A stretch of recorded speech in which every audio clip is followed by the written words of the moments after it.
Well, this time, for the first time, I get the pleasure of introducing Tony. So, Tony is owner-operator of Real Obsession Guide Service. Did say it right, didn't I? Yeah. And I would recommend, if you ever have the opportunity, go out with this guy. He is an expert, he's a pro.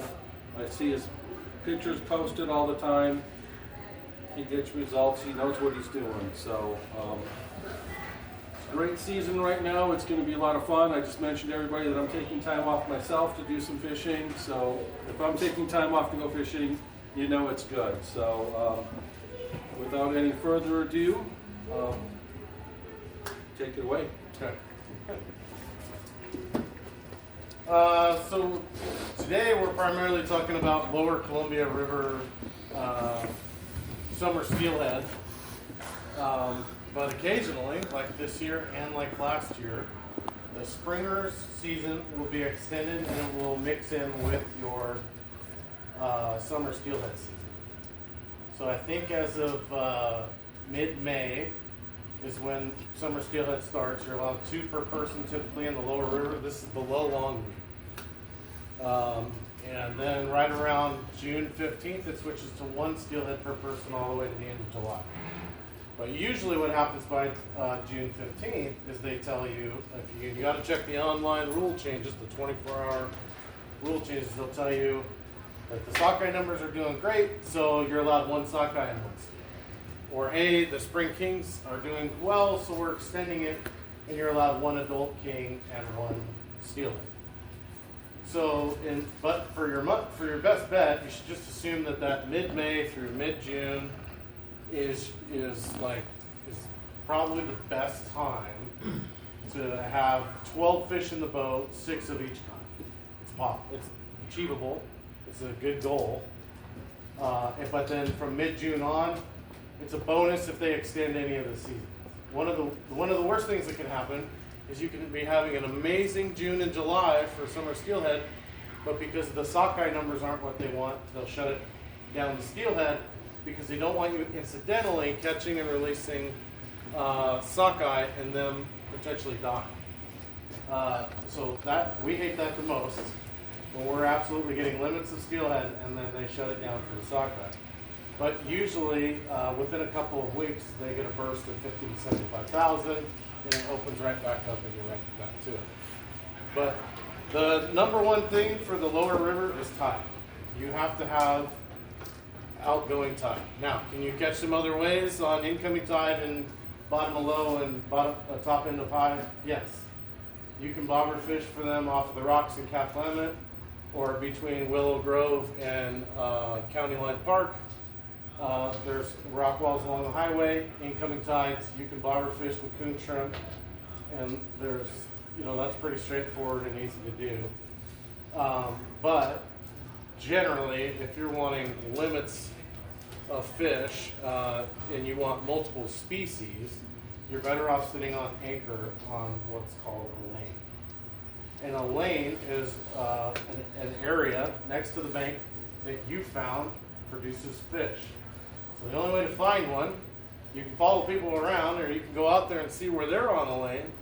But as a general rule of thumb, there's more than one, there's more than 20.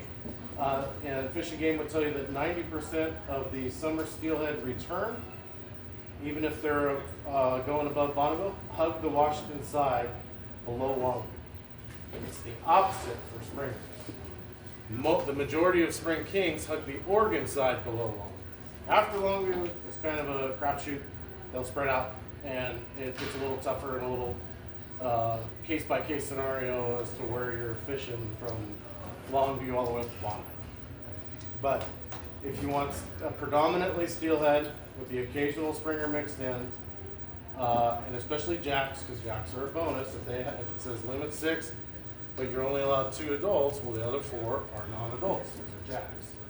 So if they're hatchery jacks, those are bonuses. So if you want predominantly steelhead, if you want to catch a few springers, and then a chance at some sockeye, then ideally I would recommend that you fish below Longview. Willow Grove boat launch directly out is Sand Island.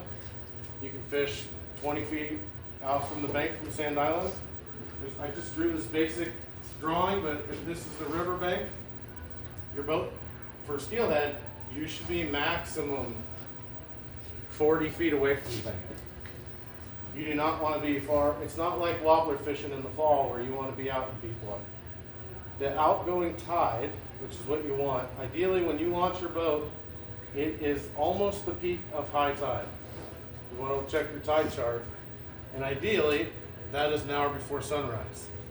So in other words, any early AM high tide is ideal for steelhead on the lower river. So best case scenario, 3:30 this tomorrow morning, it is peak high tide. It's an 8-footer. Bigger the tide, the more tired the fish are going to get. The speed of the current is what makes them tired. The warmer the water, the more tired they get. They have to hug the bank to survive. They will overcook their organs and they will die, and they know this. So all the fish that came in Astoria in the early AM on this high tide, well below Calf Lammoth, start to realize they're hot, they're on a treadmill they don't want to be on, and they hug the shoreline because the shoreline has inconsistencies that break up the current. Otherwise, it's a shipping canal where they get no break.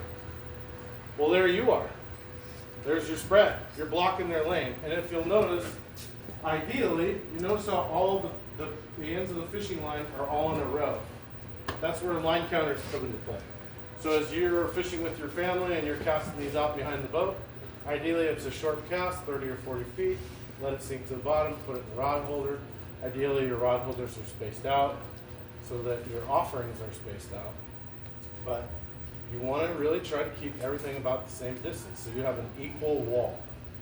That all of those hundreds of fish per tide have to go through you if they want to get upriver. And then they're going to go through by the boat below you. They're going to go by all the other boats. So sometimes it's a slow trickle. Sometimes it's waves of fish. You can get doubles, triples. It goes from 0 to 100 really fast. You're sitting there talking, and all of a sudden the rods are going off, and it's takedown management. It's one of the easier fisheries to do on the Columbia because you're not trolling expensive gear, you're not trying to troll with the current, manage your boat speed, all this other stuff. It's plunking out of a boat. And so you have a sliding dropper weight that can slide up and down your line so that if you go to net the fish and you get this weight in your net, it doesn't break your line. Or if while you're fighting the fish, this weight gets stuck on a rock, this is lighter line. This is 8-pound test, this is 15, and this is 12. So ideally the dropper weight breaks free, you're able to keep fighting the fish. Coon shrimp is the bait of choice. Doesn't matter the brand, you want coon shrimp. You can cure your own, there's tons of YouTube videos on that. But as a general rule of thumb, closer to the ocean, like below Longview, be more sugar based. Further away from the coast, we want more salt. But brown sugar and non-iodized salt and anise will get it done. And any red or pink dye. May 15th, until that water gets warm, you can use spinning gloves. They're not shy, they're aggressive, and they don't seem to mind. What I notice is right when the water gets warm, if I'm still using a medium-sized spinning glove, all of my I will get more bites, I will have less hookups, and the hookups I have will be on the trailer hook. So over time I realized I'm going to downsize. I want a little something that they can see, so I use the smiley blade. This little puffball helps everything float up off the bottom if the current is kind of waning, but it's small. If you look how small this offering is, with a regular coon shrimp on there, it's very small and easy to keep. So most of the time it's deep in their throat when you go in. If you want to do both, which you can do if you have multiple people in the boat, you can have a couple steelhead rods from your middle of your transom over to the bank. Typically your kings are going to be out in the deeper water, like 15 feet or deeper. And typically most of the banks that you're anchoring next to are sloping. So you're going to put one right up in six feet off of the bank. It could be in 3 feet of water. The next one is in 10 feet. The next one is in 12, 15 feet. And then you can run this quick fish setup, which is the same, almost a mirror image. You have your dropper, lighter line on your dropper. It's on a slider, so if that weight gets tangled, but you need a heavier weight because the quick fish works against the current. So your quick fish with this bill gets a lot of resistance, so you need a heavier weight to keep this down on the bottom. Again, there's a lot of videos available on YouTube, but you can cut pieces of herring, you can use canned tuna, you can use coon shrimp if you want to. Any smelly jelly will work just as good. They're not that finicky. Anything that's going to hit this doesn't care. Isn't as sensitive to what it tastes like specifically. It really doesn't. So I've got them on the sand shrimp. Smelly jelly, I've got them with herring wraps. It doesn't really matter. But you want it to swim right. There's tons of videos on how to turn the eye so that it's swimming tight. But I would have a couple of these on the outside rods, and then on my middle to inside, I would have steelhead rods. Steelhead offering. But some my kids are here, as they know, and fishing with me. You can still get a 30-pound springer on that. They're not going to turn away on that. So if the springer gets in tight enough to the bank where the steelhead are running, they will choke this down with the coon shrimp. They love coon shrimp.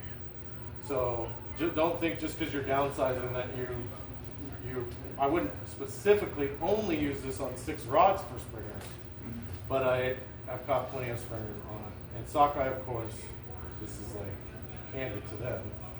But to me, though, they're more of a nuisance because they're just smaller and we want 12 to 15 pound summer run steel. But if you like sockeye, this is like a multi-purpose rig that you can catch plenty of fish on. But you got to have an outgoing tide. So from as soon as that tide starts moving, and the boat sucks tight on the anchor, then you know that it's time to start fishing. If you get out there a little early and there's no tide movement, or the tide's going backwards, you need to wait a little bit, or maybe your tide chart's good. But you have to have an outgoing tide to force these fish down on the bottom next to the boat. It's like, otherwise you're kind of wasting your time. You might as well troll with the incoming or troll around the top end of the high tide. Your boat's got to be still. That's the other thing. If you have if you're basically plunking out of your boat with 3, 4, 5, 6 rods, the boat can't be moving around, moving all of your gear around. So people use a drift stock. If it's windy, they keep the kicker motor running in reverse and lock it into position so it's pulling against the anchor line. And it allows you to keep all of your gear straight. The fish come in waves, so the most important thing you can do is get the gear right back out. So if you wait in an hour or so and you finally hit a fish, don't waste any time dealing with bleeding the fish, knocking the fish out, cleaning up the mess. The best thing you can do is get right back out there, because that fish is an indication that a school is going. Even if it is a slow trickle, even if 5 to 10 of them are going by per hour on that lane that he bit your lure on, you still want to get back out there and capitalize on it. So, this so far from May 15th till now, I think we've released maybe just like right around 6 sockeye, but I think we've kept landed and kept over 15 hatchery steelhead, and another 10 or 12 kings mixed in. We lost a lot more. We've lost some really big fish, especially in May, right that last part of May. It's probably your best chance at getting a steelhead in the high teens because the water's still cold, they haven't lost any weight, they're fresh from the ocean. You're catching them so early on in the system that they just haven't lost any weight yet. And I don't know if they're bound for Idaho or what, but we've lost some that, they look like they're, honestly, they look like they're 4 feet long. And it breaks your heart when they get away. Makes me want to snap a rod and leave, but I haven't done it yet. So, and not because the line broke, just the hooks come out. But a lot of that is pressure related. You need to remember when you get a really good fish on, it helps to have a throwaway anchor system. So you need to have an anchor ball. It's called the Columbia River Anchor System. But you can have any boat bumper, a life jacket, but you don't need to have the expensive setup. You're only anchored in 15 feet of water, and most of the time it's sandy bottom, which is what you want. It's easier for the anchor to bite. It's easier to retrieve your anchor. But if you get a decent fish on and he's going out towards the middle of the river, the best thing you can do is throw the anchor ball and start drifting, because that fish's weight and strength is multiplied when he turns broadside and the current is pushing him. So it accelerates his speed, it improves his strength. So that could be why hooks get bent straight, why hooks pull out. It's too much pressure. And if there's anything in guiding, with guiding that I've learned, it's I fish more bait than I ever did before I started guiding. And loose drag.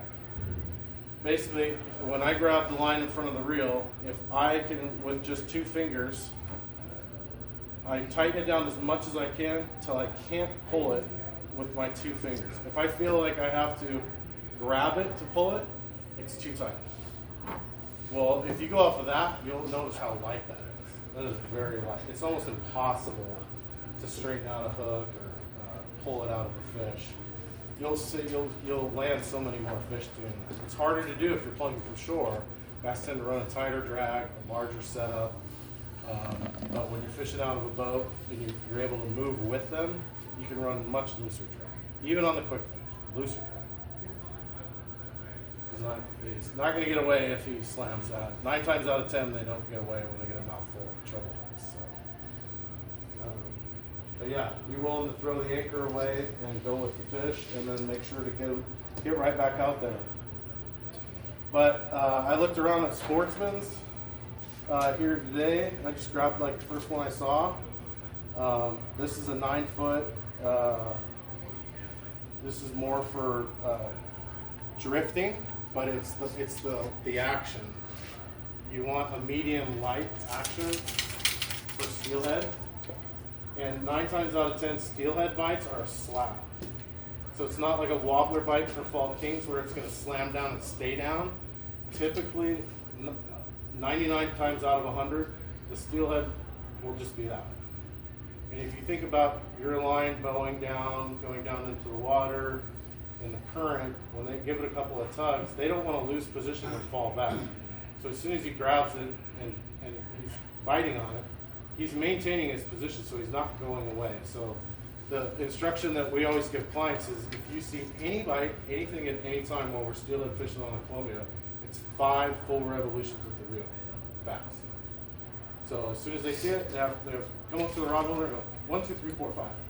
If he has it, it'll come tight. He'll feel them, and he'll break out of his lane he's in and take off. If he doesn't have it, it just moves it across the sand. So if he's tracking it, he can easily find it and get it again. So it's easier said than done, because when you're getting that steelhead slap, you want to pick it up out of the holder and raise it up. But when you do that, you take the bait right out of the equation. They can't find it. So it requires a little bit of patience. I have even blown that, even given that instruction. So you just got, I think it's just if you stay focused and remember it's a higher percentage of odds. Treble hooks are legal as long as they're barbless. So if they're legal, you should be using them. If the area that you're in, they're not legal, then you can run 2 singles, but I run size 10 treble hook when it is legal, and a size 2 single hook. And again, that whole rig's probably 2 inches long, so you're not going to lose a lot of fish if you do that. If you want to use plugs for steelhead, you can. It's basically the same setup as for the springers, but you just downsize the offset. And some years when that Columbia gets too hot, too warm, they don't want anything. So now you got to make them mad. You got to irritate them.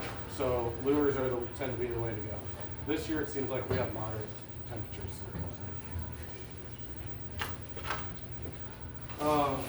Do you guys plan to fish below Longview?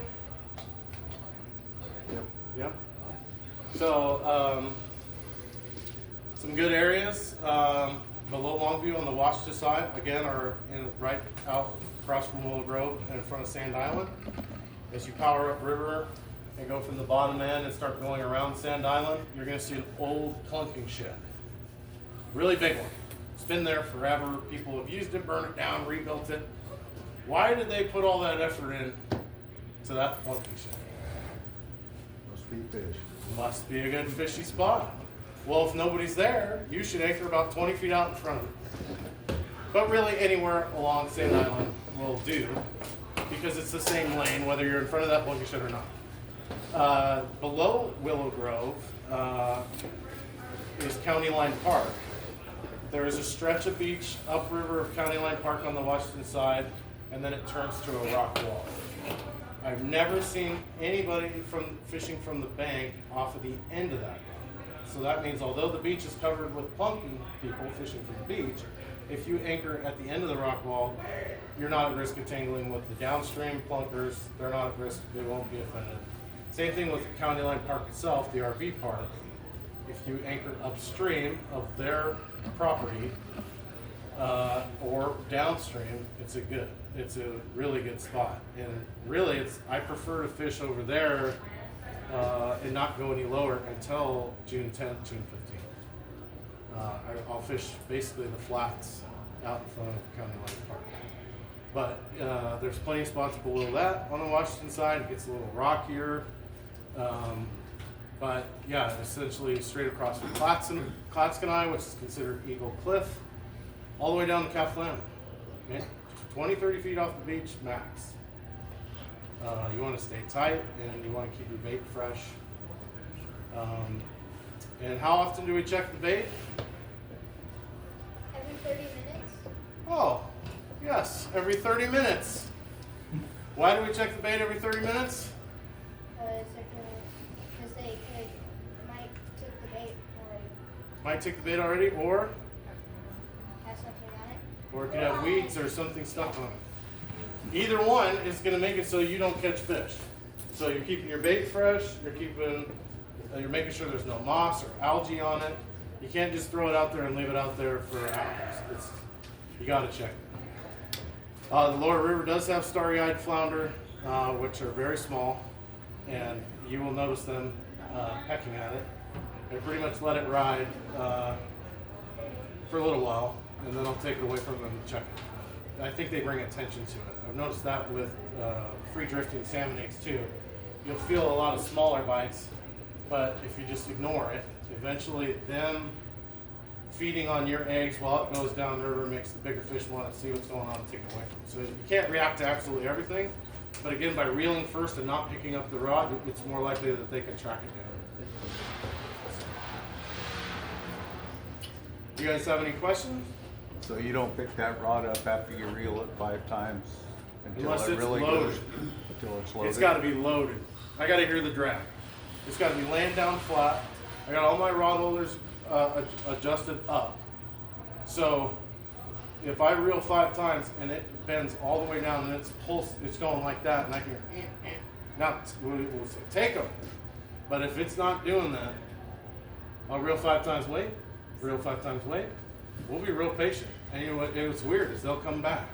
And if they don't come back to that one, they'll come back to the next one over. A lot of times. It's gotten to the point where you can call it out now with people on the boat, and then when it happens, it works. But it's just they're being finicky or careful for whatever reason. Okay. There you go. Any other questions? You mentioned does Longview and Below have different regulations than Longview? Yeah, well, yes. Well, especially when it comes to retention. Yeah, you need to check. But it also could change. Obviously, you always check the official rules for the year, but you always back check yourself by looking at the 24-hour rule check. That's on the WDF website. Yep, WDFW website. Yeah, I look every morning when I get up. You just never know what might have happened the day before, and you don't want to be wrong. Second, how about above Longview as far as fishing spots? What do you prefer? Well, it's very popular to fish below the Lewis River, the mouth of the Lewis River, or to go across and fish next to the lighthouse on that island. That's basically the outside of the Multnomah Channel. Of course, the mouth of the Kalama. You know, you kind of cruise around. You can see where Right. boats are kind of Right. lining up, Right. but you can kind of find your own thing too. You know, if you're marking fish and cruising around, it's probably a good. You know, if you're in 15 to 25 feet of water and you're zigzagging and the current's already going out, and you keep marking bigger marks, Right. then you might want to set up on. You know, that's half of guiding. Guiding is keeping a mental picture of everywhere you ever caught a fish and everywhere you saw anybody else catch a fish. Since 1996, for me, out here. So if I put a highlighted yellow dot on this stretch of river, every time that's happened, you're gonna have a concentrated area. Well then, with guiding, you just don't waste your time anywhere else. You only fish those concentrated. Right.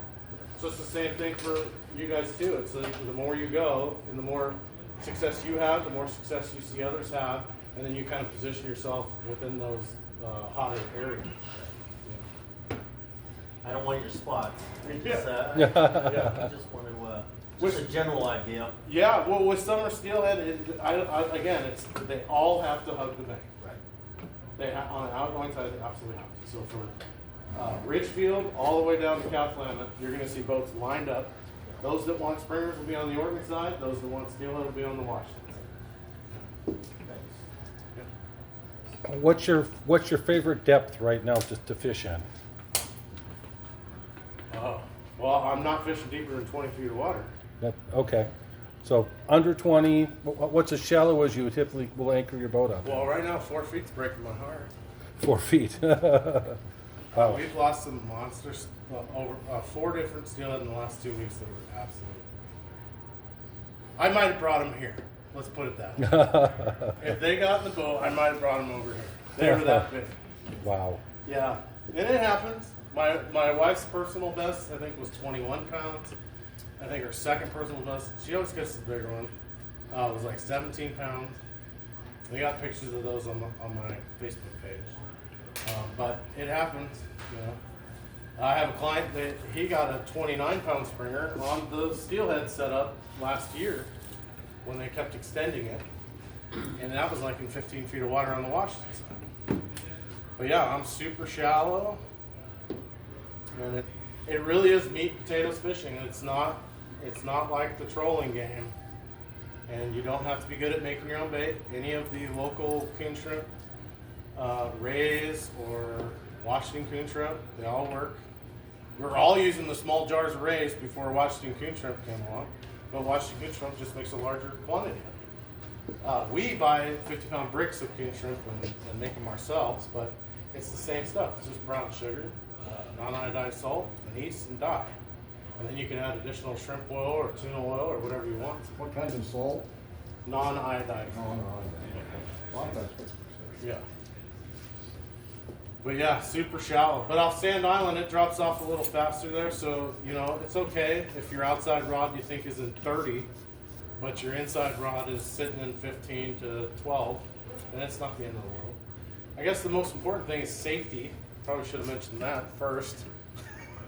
Nah, catching fish. Always have a very sharp knife on you when you're anchoring on the Columbia, because if you get turned around and the boat's not tied off how you thought, and it will troll you backwards, like your whole boat will flip around like the lure, and things can go bad. But also, when ships, you have to constantly keep your head on a swivel, and when ships go by, they throw a delayed swell. So that ship could go by, and it could take 5 minutes for that 4 or 5 foot multiple rolling swell to make its way towards you. So as a general rule of thumb, we just reel up, throw the anchor ball, and face the ship and wait. Once it settles down, we come back. We don't even mess around anymore.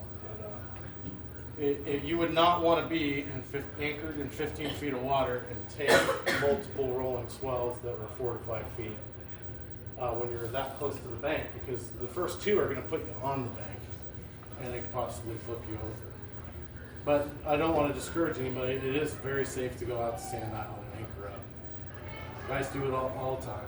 And you can just get away from the anchor bow, face the swell, ride it out, come back. When you're fishing down towards Astoria Bridge, and are you using a couple of variable herring? Do you change up your bait to that type of thing out there? Well, yeah, if I was trolling Astoria, which I don't anymore because the limit is low, it's one hatchery fish. And sometimes they say, well, it's one hatchery fish and one coho. But yeah, there's a lot of reasons why I don't do that anymore. But the odds are not, the fishery's got to improve for me to want to do that. But if I was down in Astoria, inline flasher, not approach hole, with a spinner. Bigger spinner with the Uchi. So not a lot of bait. Most of the time the water's too warm for bait.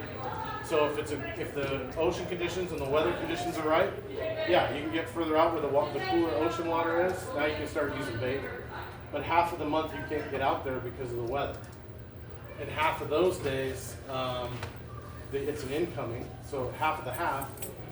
So you really only have like two 14 hot days to target fish by the bird.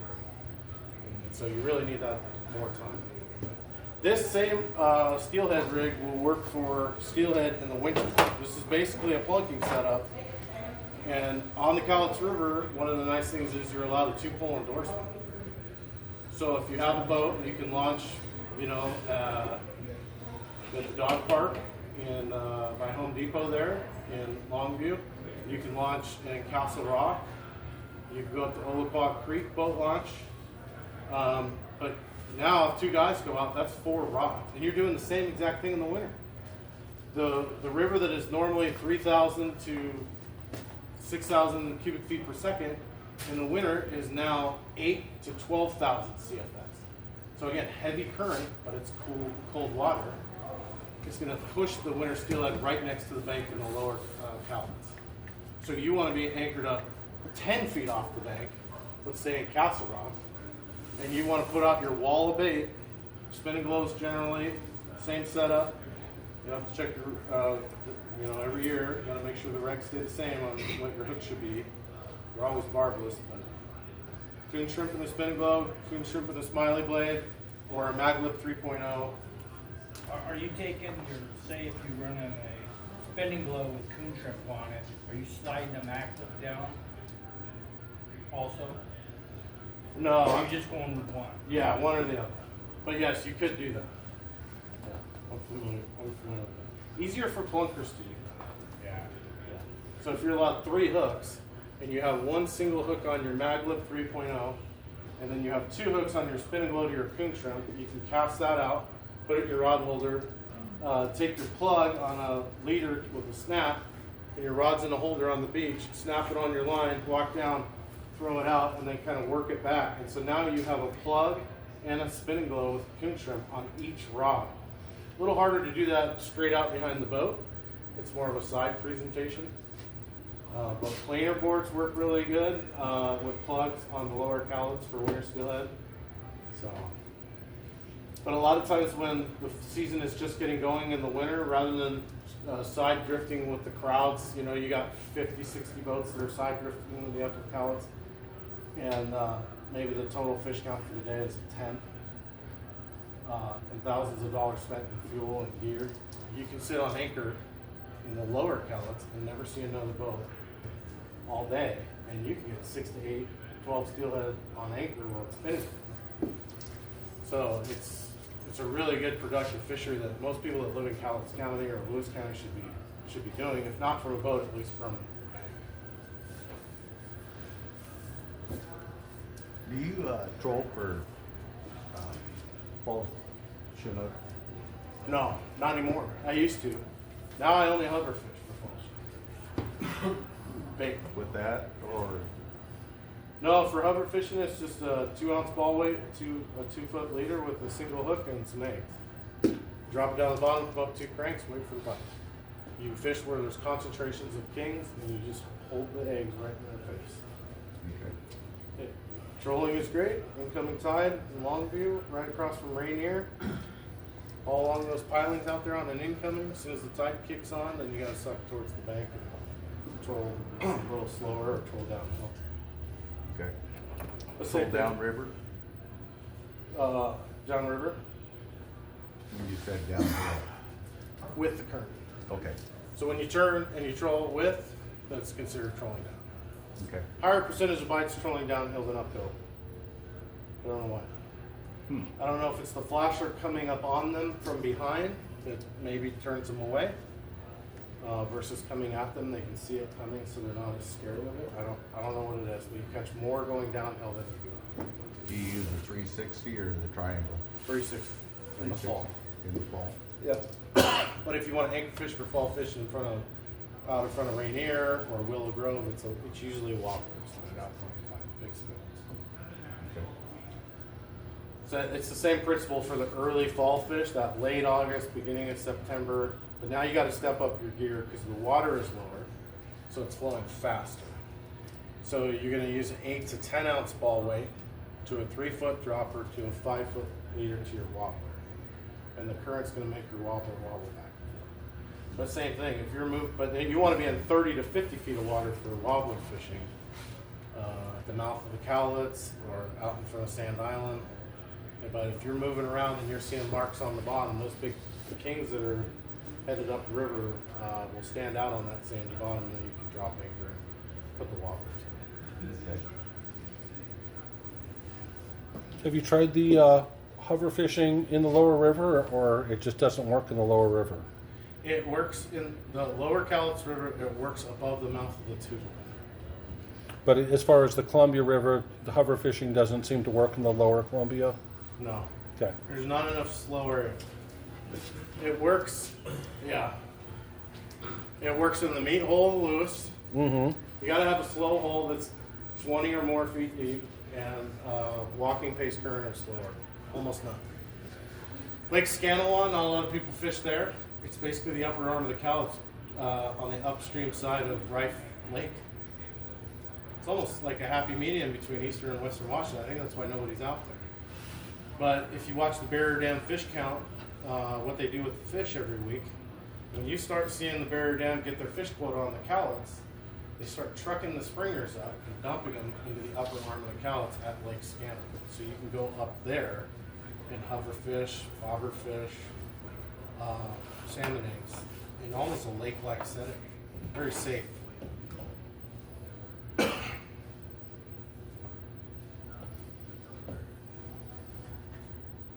Any other questions?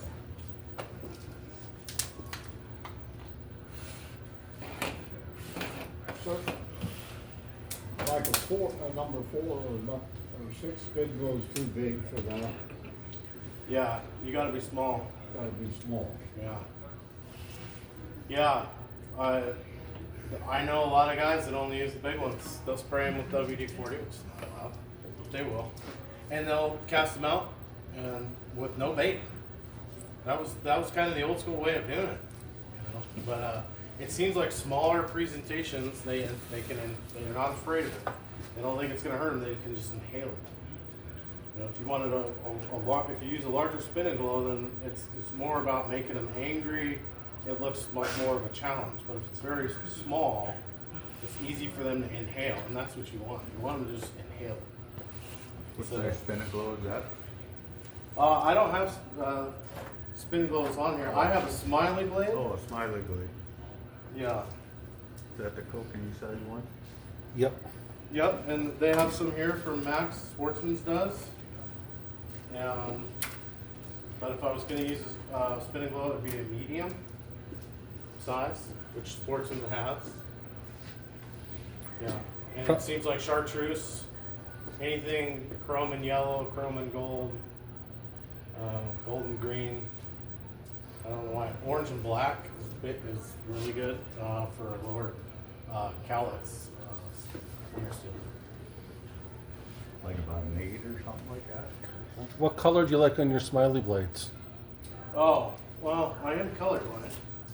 But these are golden chrome, orange and chrome, metallics.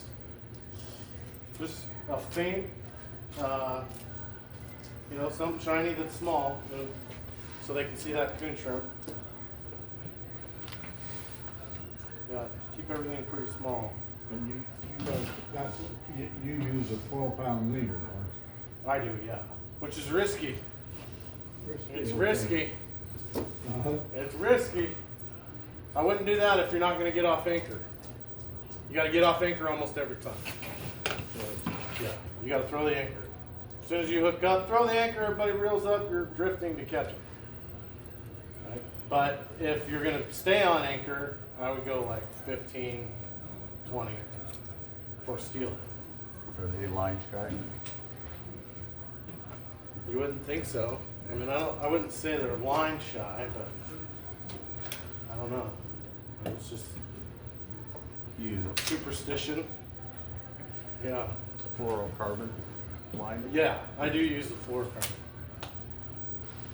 12 pound, even when I'm hover fishing for kings, it's a number 2 hook with a 12-pound fluorocarbon leader.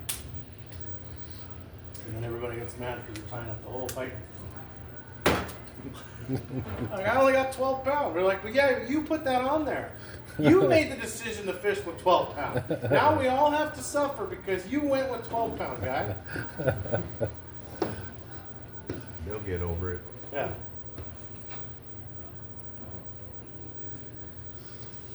So what do you like for your main line then? Braid? On the steelhead rod, I have high vis mono. It's 15 pound. Okay. Yep. But for hover fishing for salmon, I've got 20 pound high vis braid. And when I'm trolling for salmon, it's 50 pound power. Hover fishing, what do you mean by hover fishing? Using fishing salmon eggs for salmon. You It's what? just fishing salmon eggs for salmon. When you're just holding it you just drop it down and you're just waiting for the bite. You hold the rod. Yeah. In deep water, you just drop it down, reel it up off the bottom, and wait. Trolling changes the game. You got to have heavier gear. There's a whole lot more going on. Yeah. Lighter line twists up. But if I have a quick fish, this is 30 pound, and that's 50 pound power pro. So if I know I'm going for a springer, it's 30 and 50. But I landed them on this too. If you're off anchor and moving with the current, then they usually can't whip you back. So you just wobble fish for ball fish? No, that's one of the techniques that's very popular out in front of the mouth of the cowlets. Oh, okay. Yeah, because you're on anchor, it's takedown method. Let the current work the lure. There's no bait, no mess, maybe roast some smelly jelly on the spoon. You sit back and wait. You hope you're on your lane, but it's one of those fisheries. If you're not on the lane and that guy 2 boats over is, he's having the greatest morning of his life while you watch. Yeah. So don't wait. If it's not happening, bump down, find another lane. Yeah. Okay. Yeah. And the lane moves throughout the day. Usually it's on the inside in the morning and Yeah. it kind of moves its way out during the day. Yeah. Or how strong the tide is. Yes. If it's a really strong guy, they're going to be in real tight. If it's just a regular, like, 4 foot tide exchange. And you got to remember that the kings and the steelhead are getting above Bonneville with sea lice on it. Sea lice are a little Yeah. parasite on the scales that fall off after 48 hours in fresh water. So that means they're getting above Bonneville. They're getting above barrier dam on the cowlets with sea lice. So it takes less than 2 days to get from the mouth to The ones that did everything right. They had no internal parasites. They had a full belly. They timed it just right. They didn't bump into any predators along the way. They made every right decision, every right turn and left turn. Everything went right. Yeah. But frankly, the ones you're catching on anchor are the ones that made the wrong decision. They timed the tide bad. There's something wrong with them mentally or internally. They're slowing down. They can't keep up with the pack. That's the truth. Makes sense. Yeah. They're on a treadmill they don't want to be on. But yeah, if they come in on the right side, it's like the people mover at the airport. It's the incoming tide speed plus. Oh, and let's not forget if it's a westerly, the wind speed on top. If it's a real nice windy day going in favor of the incoming tide, those fish will get up in the top 5 feet. They can go from Astoria to Ridgefield. Like 4 hours, 6 hours. Wow. Yeah. Faster than people think. Faster than you control.